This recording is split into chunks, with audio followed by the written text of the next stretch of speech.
This is interesting because this goes back, if you guys remember, back in 2016 through 2017, the other part of the Trump administration, there was a thing called the DAPL, the DAPL, the Dakota Access Pipeline. There was a pipeline out in North Dakota that's being run on an Indian reservation.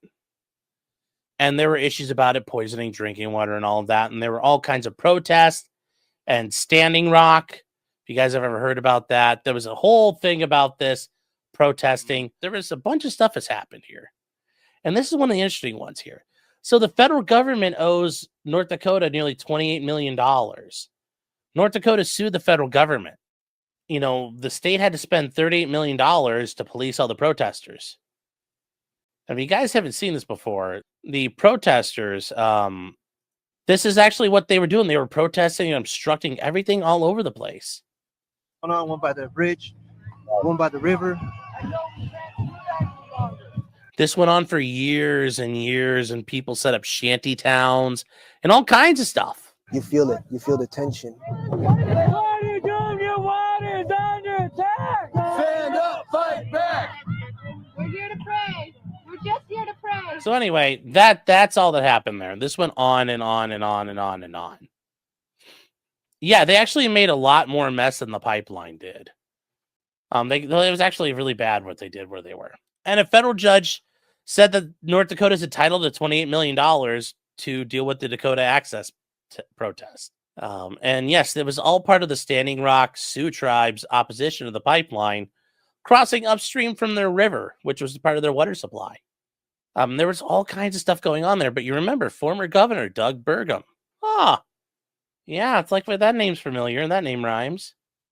But the federal judge found that the United States liable on all counts, and the United States had a mandatory procedure it did not follow, and that harmed North Dakota. So yes, they didn't do anything right. But this wasn't the only one, and there were people protesting in all types of things, all seasons out there. And what happened? This led to something that happened about a month ago, and I forgot about this case. Greenpeace showed up. And Greenpeace suffered a $660 million lawsuit judgment by a jury for disrupting the pipelines. Oh, buddy. And these are all people protesting Standing Rock. They're protesting on behalf of that. They don't want the pipeline to go in. And notice, the Open Society Foundations, that's Soros. So, but anyways, a jury in North Dakota, I'm going to go through this. I found the verdict. I found everything in it. It's pretty crazy, the case. They have to pay hundreds of millions of dollars to the pipeline company for defamation and other claims that there were protests that were going on. They were worth almost $70 billion, and they sued Greenpeace because of defamation, orchestrating criminal behavior there, and they used a misinformation campaign to do it. So the 9-person jury, and that's the thing, guys, in civil cases, you're not always entitled to a full jury. They found in favor after more than 2 days of deliberations. It awarded $660 million. Ooh. Greenpeace says they're going to appeal. Well, suffer. Suffer, commies. Suffer. Oh, God, it's so good. It's so good.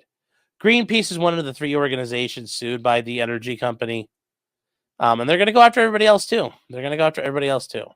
So it'll be very interesting to see what they do. But that'll be suffer, Greenpeace. Suffer.